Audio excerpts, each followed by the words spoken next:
Hey everyone, today we are doing a review on Stephen King's 2006 novel, Cell. Now, if you're a Stephen King fan, you'll probably know what kind of a book Cell is. It's one of those books. This is a Lacey story, this is a Dreamcatcher, this is from a Buick 8. So many people will either love this book or fucking hate it with every fibre of their heart. And Cell, in my opinion, is probably Stephen King's most hated book. You look on any worst Stephen King book list, this is always near the top. You look at any review on YouTube, you read any review, wherever, 99% it will be a negative review. Unless you're watching this review, that is, because I think that this book was fantastic. I went into this book very curious because of its reputation as just being one of the shittest books ever. I can't believe Stephen King's editors let him publish this. There are several good parts about this book, but none of them are cohesive.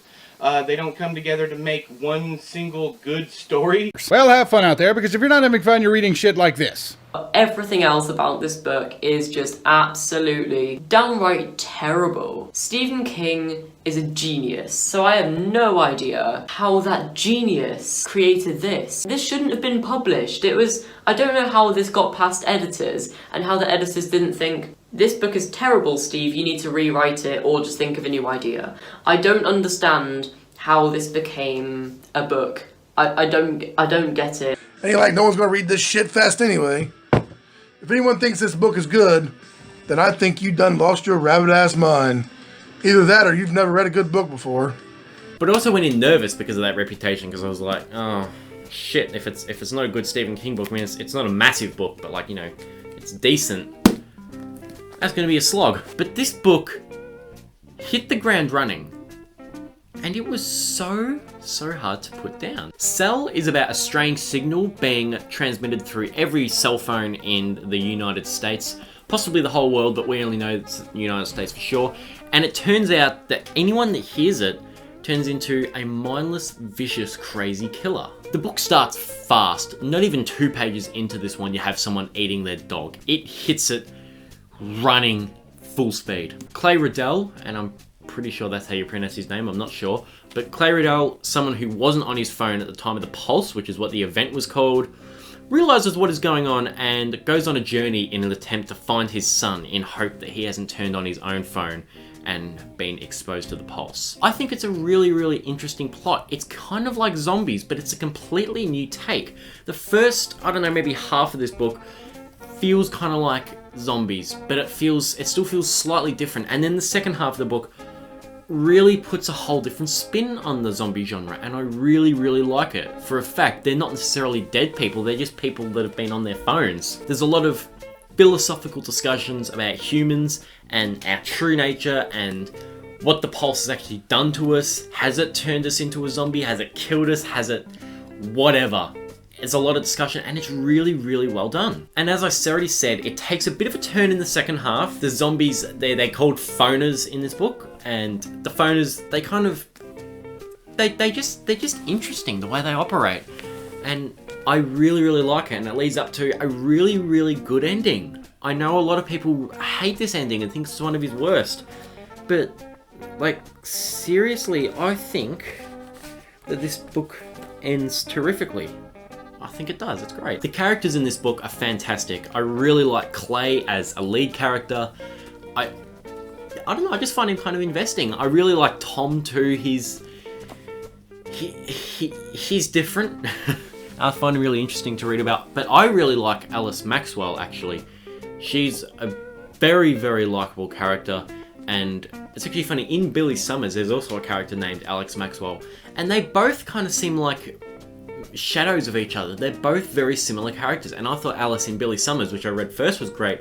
So it was basically good getting to read another story with her as the character, and I thought she was just fantastic to read about, very compelling. A lot of people hate the characters in this book too. I don't understand why.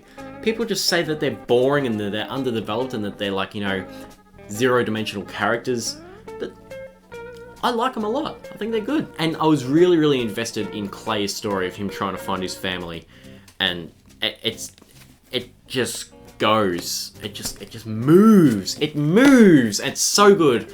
This is probably, in my opinion, when he came out of his bloat phase. He had books like, I don't know, like Dreamcatcher and Black House and stuff, like big books that don't need to be as long as they are. And then Cell is so just tightly paced and endearing, and I loved it. The pacing was mostly pretty good in this book too. I'd say about 30 pages before the climax, when they kind of realize what's going on and they kind of discuss it a little bit, it slows down a little bit, but I wouldn't say that it's slow as in pacing wise. It's just that we're so close to the end of the book that we want to see what happens, and that kind of, there's like a 30-page period where you're like, alright, I really want to see what happens. But looking back, it's a really well-paced book that there might be a wasted sentence in here, but that's about it. And no spoilers. I've already mentioned the ending. I thought it was great. I can see why people aren't satisfied with it, but it's still really good, I think.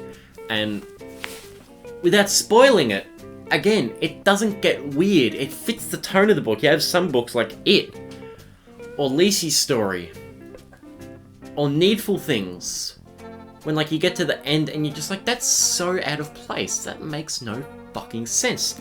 This one just ends perfectly, I think. I think it's great. Overall, I think that Cell is a really, really solid book. It's definitely the best of the 2000s King that I've read. I've read From Buick 8, I read Lacey's Story. I'm currently reading Under the Dome. I'm nearly finished that. But so far, I'd still say that Cell is the best of all of them. This is one that gets far too much hate, and I am going to give Cell 4.5 stars. I think it's great. There's one spot which I'm not entirely satisfied with, and that's the little part before the climax where they're kind of like theorizing a little bit more, and it might be just a little too much. That's about it as far as complaints go. So that's why I'm not giving it 5 stars. But it's so good. It's a really, really just fun and easy read. It's just one that I was always just picking up and just like, you know, well, what 50 pages are gone? Anyway, thanks for watching my review of Cell. I hope you enjoyed it. I hope you enjoyed the book too, because I think it's really, really fucking good. Anyway, I'll see you later. Bye.